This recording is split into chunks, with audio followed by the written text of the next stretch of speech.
Sampurasun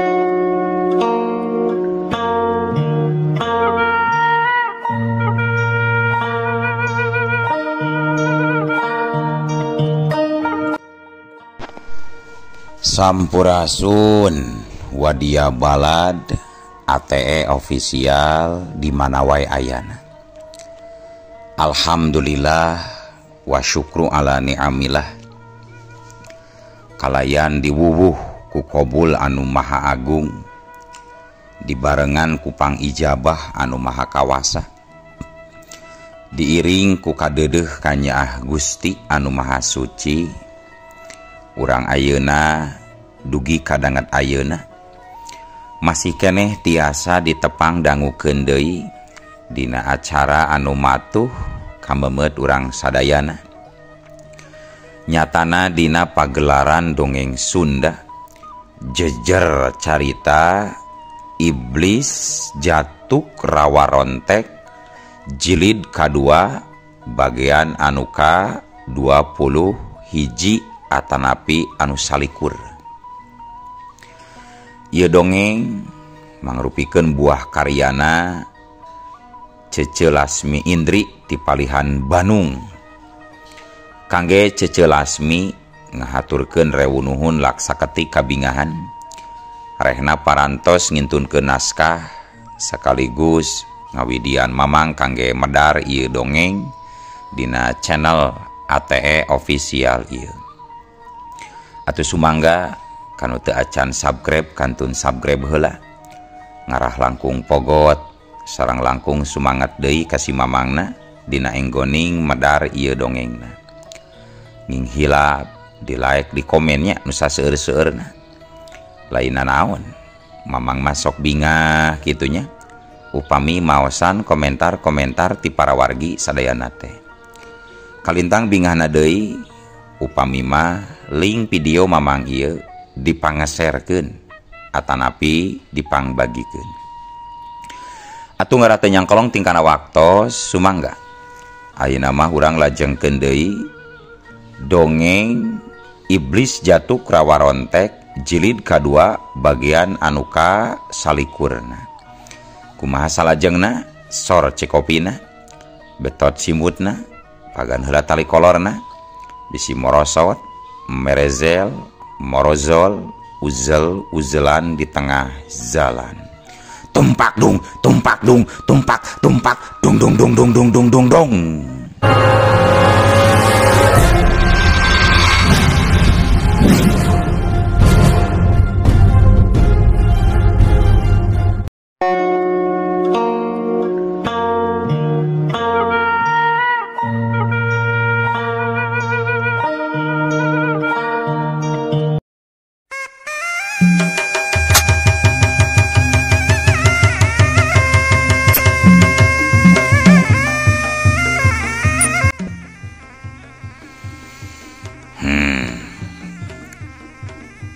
Ki Bajil,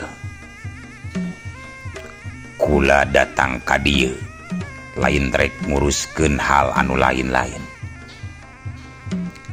Kula datangna ka wewengkon Pasundan, eueuh deui ngan ukur nyumponan angkiran Sunda Makalangan.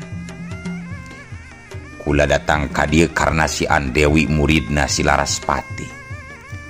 Salianti hayang ngarebut kalung giokna, kula oge hayang ngajajal ilmu pedangna, hayang ngajajal jurus kilat sabda jiwa, jurus pamungkas dina kilat maya, sarta hayang ngajajal supata jaran sukma, jurus pamungkasna ilmu pedang sukma.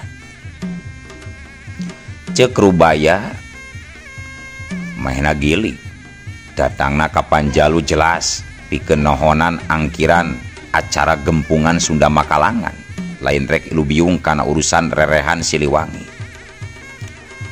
Acara ngarebutkeun tahta saha nu bakal jadi jawara nomor wahid sanusantara, turta merebutkeun oge kalung permata giok anu jadi titinggal ti Prabu Siliwangi. Eta maksud utamana rubaya Lembulawe datang ka Panjalu.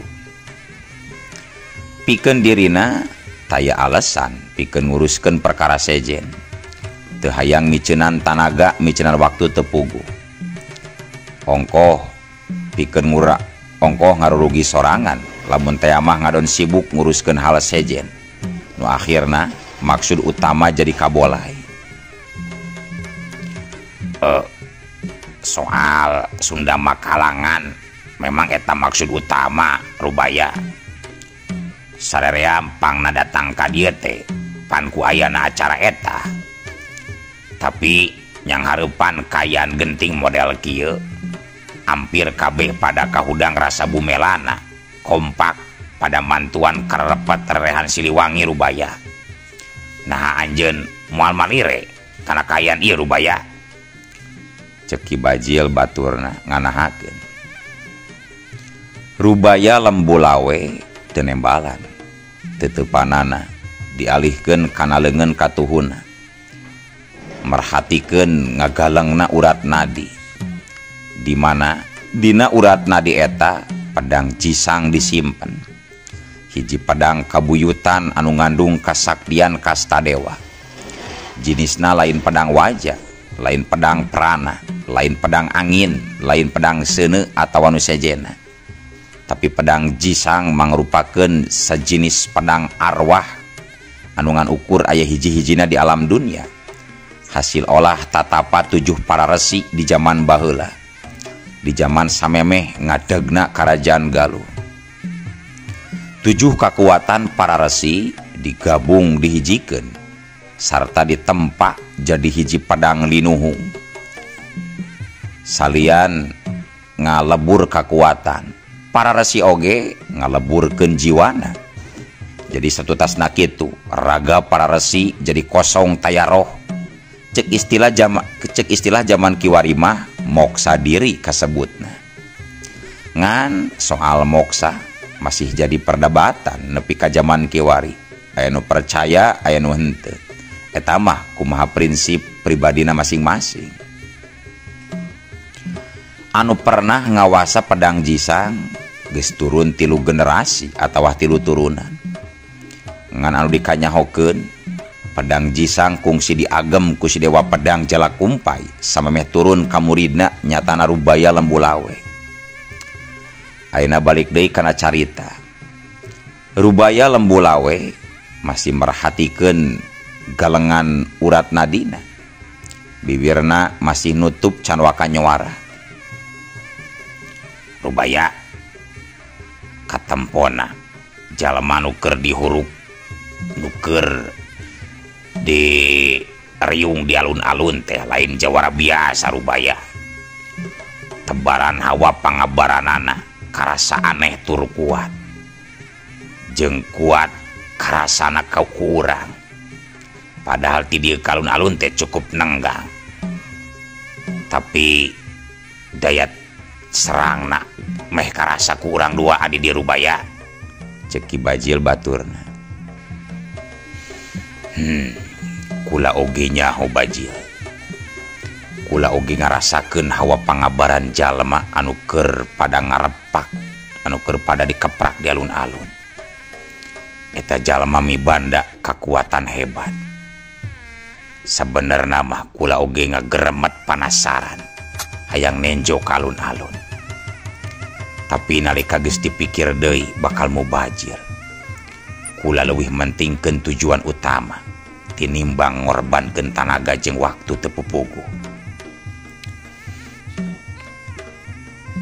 Ki Bajil gancang mindo deui nyarita.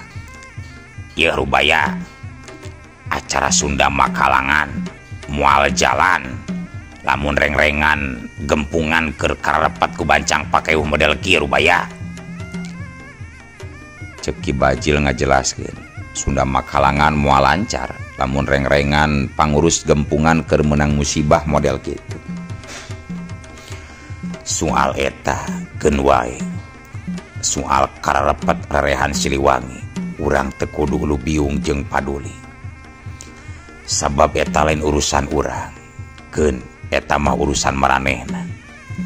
Anu penting engke kula bisa panggih jeung si Andewi. kula perlu tarung jeung manehna pikeun ngabuktikeun nah jurus pedang jisang atawa jurus kilat maya lan pedang bayangan sukma anu leuwih unggul. Guru kula Ki Jalakumpai memang pernah ragrag di pakalangan kula Raspati, tapi lain lagrag eleh jajaten. Ki Guru Jalakumpai ngahaja ngelehan maneh mikeun dirina, numbalkeun jiwana jadi tumbal supata jaran sukma. Tutur rubaya lembulawe katempo matana beki moncorong tandaning nafsu hayang ngajajal pangartinaan Dewi murid Dewi Pedang Laraspati. Ngahaja ngelehan maneh kumaha rubaya? Pan geus jelas kabeh oge pada nyaho si Dewa Pedang Jalakumpai teh eleh pisan ku Laraspati dina tarung kanu kadua kalina. Sacara panon ilahar memang kitu Bajil, tapi sabenerna lain kitu nu kajadian. Ki Guru Dewa Pedang Jalakumpai ngahajang ngelehan ngorbankeun jiwana demi nutaskeun pacogregan antara Karaton Majapahit jeung Karaton Parakan. Ditambah Ki Guru Jalakumpai asa kageringan hate sabab samemehna geus ngabinasa lanceuk Laraspati nu katelah Ki Demang Dewangga ku jalan licik, ku jalan dibongohan heula ku jalma nu ngaran si Jalasetra. Tidinya hate Ki Guru Jalakumpai asa kageringan, asa handeul bisa ngelehkeun Ki Demang ku jalan licik. Eta cara teu sinatria. Ku hal kitu dina tarung nu kadua jeung Laraspati, Ki Guru Jalakumpai ngahaja ngelehan maneh pikeun nebus sifat kalicikanana. Harita Ki Guru bisa wae ngagunakeun serbuan gerbang langit pikeun ngaduan ajian supata jaran sukmana Laraspati. Kitu tah sabenerna anu kajadian teh Ki Bajil.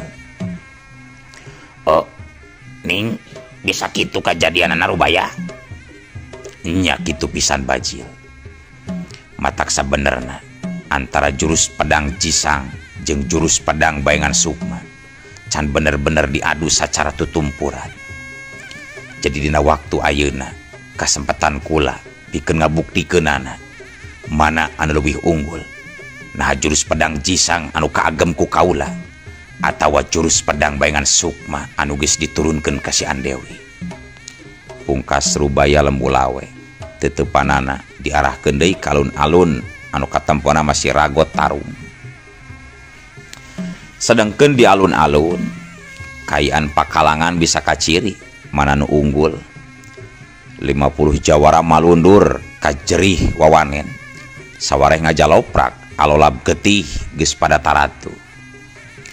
Sedengkeun si Banaspati tetep nangtung pancu, bibirna nyerengeh seuri, panon rentep buburilakan di balik tudung jubahna. Di hareupeunana katenjo ngacegak saurang lalaki make tergos hideung rada anggang. Kasampak Ki Panca keur merhatikeun lalaki anu jubah hideung keur adu hareupan jeung si Banaspati. Kadenge Ki Panca ngahareos, "Ki Bajing, sing iatna Ki Bajing.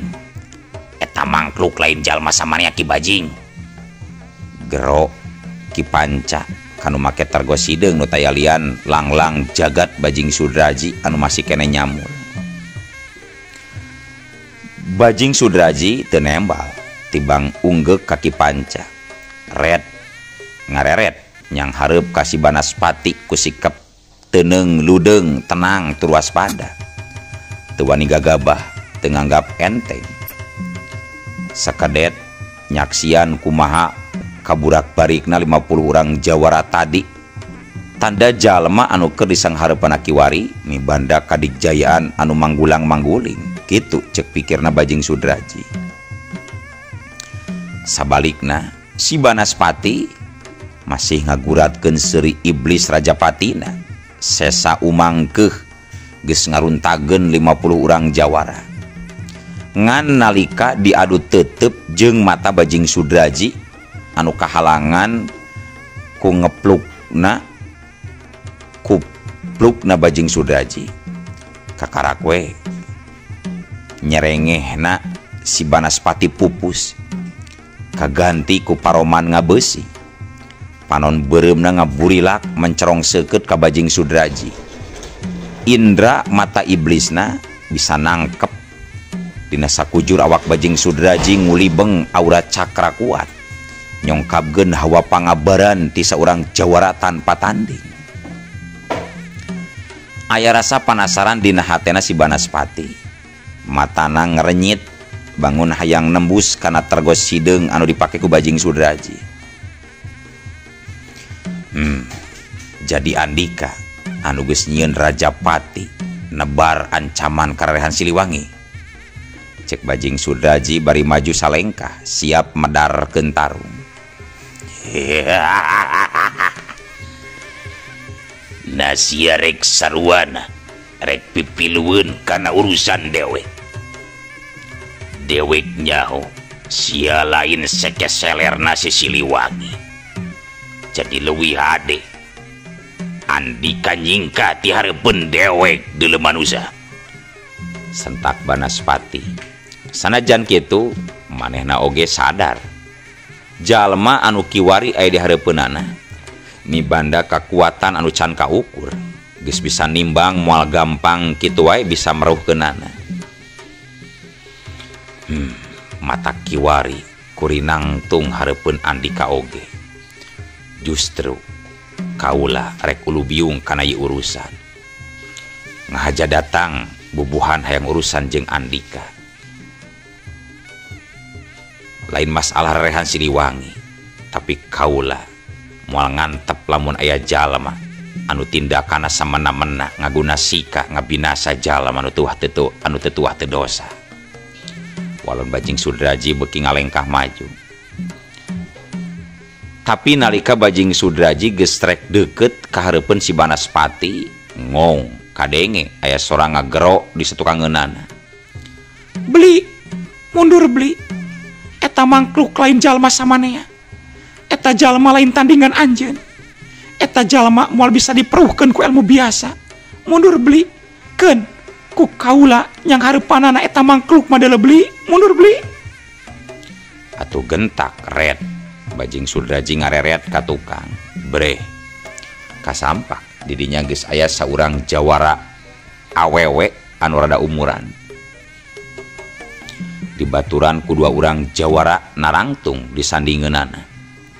Ditempo kabeh tukang rabul puluhan jawara jul-jul daratang sing horeng anu tas gempungan barudal nyalampeurkeun ka dinya. Pikeun Bajing Sudraji eta awewe geus teu bireuk deui. Saurang jawara wanita paku bumina ranah Bali nu katelahna Nyai Bubu Jelantik. Harita Bajing Sudraji nanya, "Nyai yakin sanggup ngungkulan eta jalema?" Tanya Bajing Sudraji hayang mastikeun.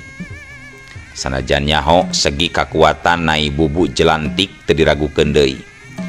Ngan kaitung ku manehna anu bakal disenghareupan ku Nyai Bubu lain jalma jore-jore tapi si Banaspati anu pangartina lain ecek-ecek.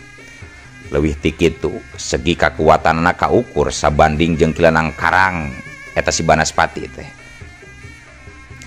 Ras Bajing Sudraji jadi ras ingat deui mangsa sabaraha taun kaliwat. Satu tas parabutan kitab taloh di Nusa Sanca. Basa dirina rek mulang ka Tiongkok. Di hiji jalan pernah papaliwat jeung si Banaspati.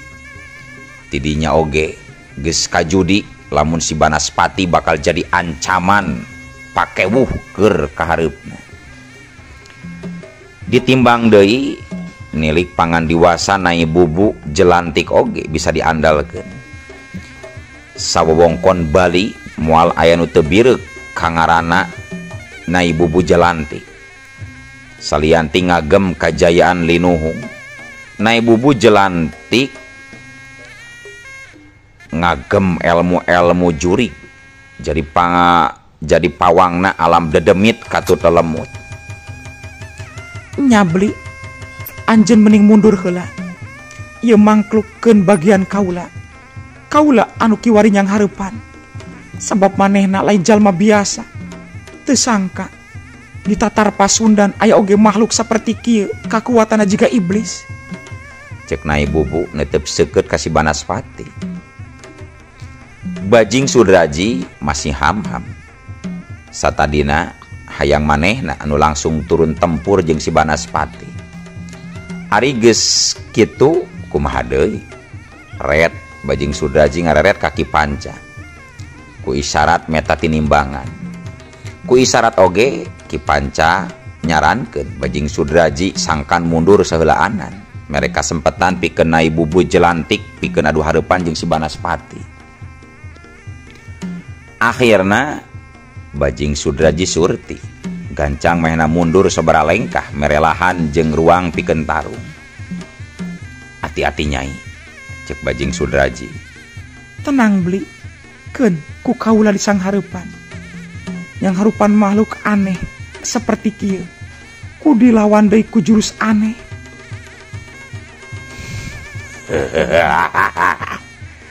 Dasar bika rek make ilmu aneh naona make jumawa hayang naklukeun dewek. Cek si Banaspati bari ngagak-gak seuri. Hei makhluk aneh, montong seuri. Sabab sakedeung deui seuri Andika bakal musnah sairing paragat nyawa. Geura tarimakeun ajian Ronggo Bawuk Pakujiwo. Hiya! Cacap nyarita kitu, trak. Nyai Bubu jelantik ngaliukeun 10 ramona saling tepung. Bibirna kunyam-kunyem mimiti macakeun jampe pamake salaku ilmu ahengna nyaeta ajian Ronggo Bawuk Pakujiwo.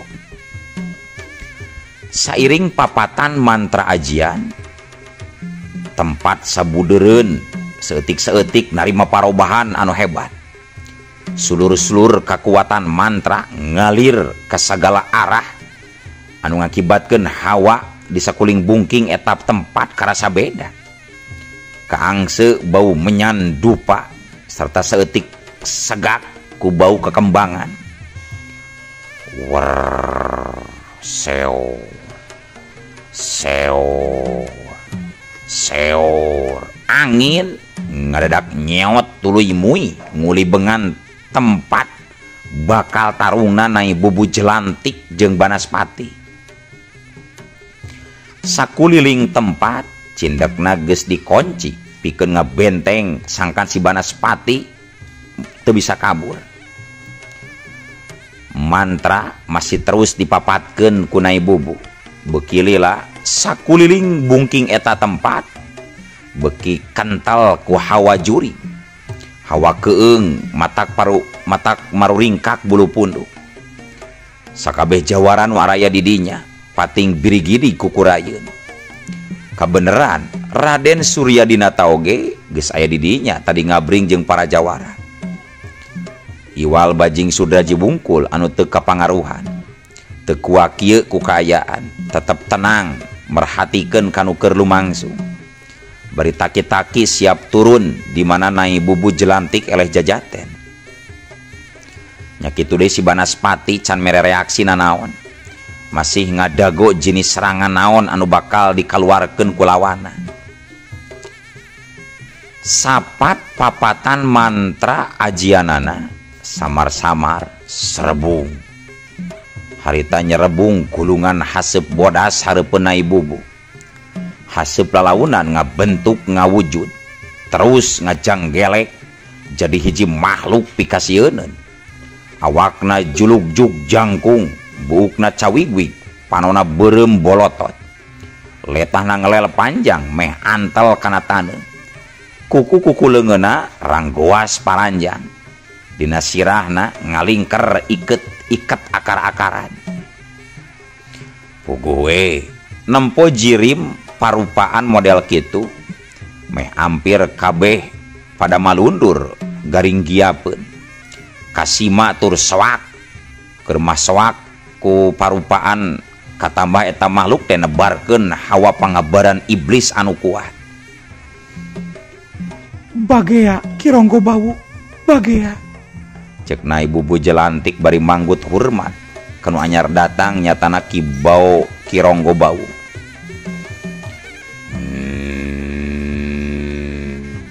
Aya naon Nyai? Mangna ngondang kaula si Ronggo Bawu ka dieu. Sorana pura semu ngagerem tegenah kadengin. Kula matak ngagerawan Kironggo. Kiwari aya mangsa deui aki. Tutaskeun tugas, pasung jiwana, rabut sukmana. Cek Nyai Bubu bari nunjuk ka si Banaspati. Raja Demit Ronggo Bawu malik ka si Banaspati terus mencerong pikasieun.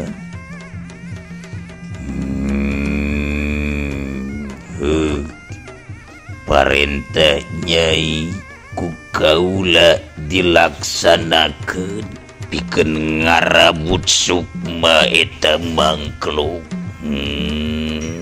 Cuk si Bawu.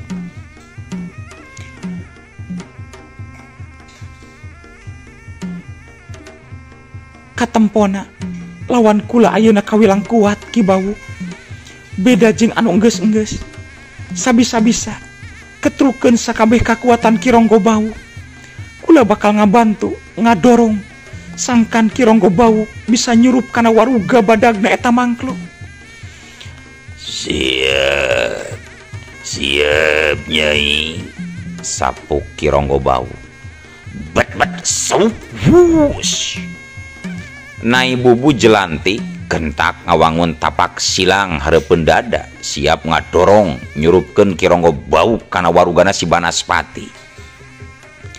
Jelas ayeuna mah naon anu diomongkeun ku Nyai Bubu soal ngalawan si Banaspati ulah ku jurus ilmu biasa. Tayohna inti ajian Ronggo Bawu Pakujiwo nyaeta ngagunakeun kakuatan juri, ngagunakeun si Raja Demit ti tatar Bali pikeun nyurup kana waruga lawan. Engke lamun Kironggo Bawu geus asup, engke Kironggo Bawu bakal ngancurkeun setiap titik-titik lemah lawan, ngancurkeun aliran getihna, dipungkas ku masung jiwa lawan, dibeungkeut terus dirabut keluar. Tepatna ajian Ronggo Bawu Pakujiwo nyerang ka jero jiwa lawana langsung. Si Banaspati nu kakarak sadar bentuk serangan bakal lawana, kakarak we nyeun ketak. Aji Wisang Geni gentak dihadirkeun ku si Banaspati. Pusaran seuneu ngagebur hurung nerkabkeun hawa panas luar biasa nyongkabna. Hawa-hawa di sakuliah eta tempat jadi nyongkab panas silih lindih jeung hawa jurigna Ronggo Bawu. Dua pangabaran sakti pagulung silih gesek, silih dorong ngakibatkeun kasaimbangan tempat kaganggu. Para jawara beuki malundur ngajauhan bakating ku teu kuat. Mun teu kitu atawa tetep cicing di tempat meureun bisa ngalang gerak katuralengan. Bajing Sudrajin masih tetep cicing di tempatna teu kapangaruhan. Bubuhan sakujur awakna kalapis dilimpudan ku aliran tanaga jero saurang jawara pilih tanding.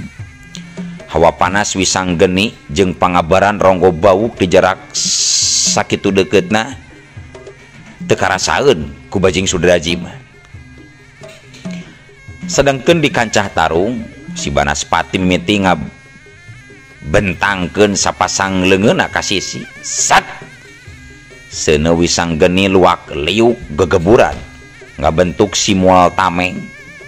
Aya dua unsur seuneu nyaeta inti geni warna beureum jeung geni laksa warna perak siap ngajajal serangan. Nya kitu deui Nyai Bubu jelantik silang tapak leungeun lalaunan dibuka terus didorong naker tanaga jero sapinuhna didorongkeun ka hareup. Rat hiat Sabentakan dorongan tapak leungeun Ronggo Bawuk ngebelesat kilat muka serangan.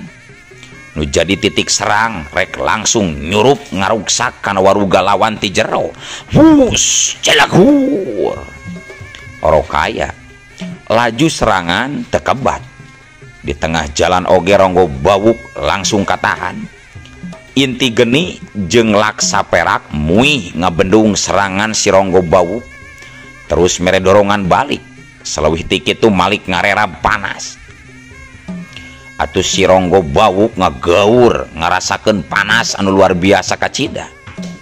Untung manehna boga kekuatan Raja Demit.